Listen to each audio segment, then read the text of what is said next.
Yes, what is up everyone? How are you doing? I'm doing great because it's another day to get better at something, and today I want to get better at the very curious news from around the globe with the amazing Conrad. And up first, it's very curious news item number 1. I refuse to talk about Manchester United or Jose Mourinho or Paul Pogba for at least a week. Very curious news item number 2. Spurs gonna Spurs. As World Cup winning goalkeeper Hugo Lloris made the unacceptable decision to come way off of his line, which led to Coutinho's tidy finish less than 2 minutes into the game, which then helped Barcelona set the tone in what ended up being a pretty nervy 4-2 win for them at Wembley, even though I thought they were the best team throughout. Also, it used to always drive me crazy, like bananas, when my goalkeeper needlessly came off of his line when I used to play, because it took away my ability to defend the situation, and because I always felt like it was an unnecessary risk, just like it was for Lloris and Spurs, which led to them going down 1-0 very early in the game. Anyway, what I saw over the 90 minutes is that one team is vastly better than the other, and I'm sure, yes, Dele Alli might have made Spurs a bit more dynamic in the attack, but when Barcelona play at their very best, they are untouchable, though it would have been nice to see them do it consistently over the course of the game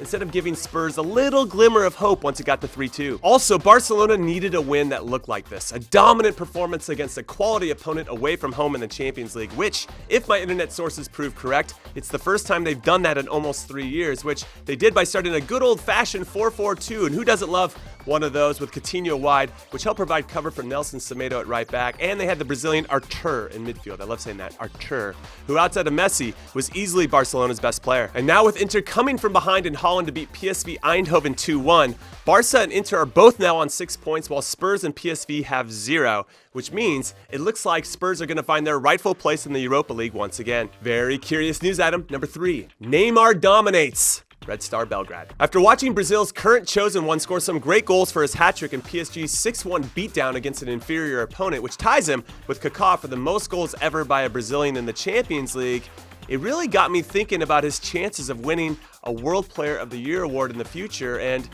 I just don't know if it's going to happen. Modric is winning everything this year, but then you have Eden Hazard, who is currently playing out of his mind, and I think we can all agree on that. Then Neymar's teammate Kylian Mbappe is only going to get better, and then Messi and Ronaldo might still have 1 or 2 left in the bag, and then Griezmann thinks that he deserves one, and I just don't think it helps, though, that Neymar plays in France, which is considered by many to be a step below the top leagues in England, Germany, Italy, and Spain. So maybe if he wins the Champions League with PSG this season and wins the Copa America with Brazil next summer, then he'll finally do it. Otherwise, I don't ever see it happening. Very curious news item number 4. It's time for Mario Balotelli to come to MLS. Because thanks to a tweet I saw from one of my good friends, Matt Doyle, on Twitter, I'm down for this to happen, and sure, he's probably more trouble than he's worth, but if he bought in and actually tried to do well, which isn't something he's consistently good at, I know, but let's say that he did, we would love him over here because he's got a good, outgoing personality both on and off the field. And he doesn't mind being the villain, and we need some good villains here in MLS because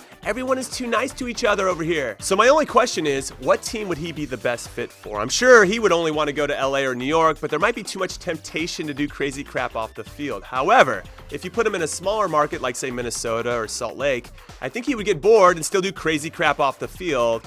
But that's just part of his charm, right? Plus, he needs a fresh start somewhere else. The Nice experiment is over because even when he had a new manager come in, who, you know, just happens to be one of the best midfielders to ever play, also known as Patrick Vieira, Balotelli showed up 2 weeks late and overweight. So it's clear, you got to cut your losses, big man. Come take the United States by storm. You're only 28, so you have plenty of years to give. And all right, that is it. That is all I got. And yes, I know Lorenzo Insigne Napoli stole the game late against Liverpool, but they didn't show that game over here in the States, so I got nothing to say about it other than it makes Group C look very, very interesting now since Napoli are currently on top with 4 points, PSG and Liverpool have 3, and Red Star have 1. Anyway, previews and predictions is happening tomorrow, and I'm giving away more copies of FIFA 19, you lucky bastards, so I'll see you then. Later.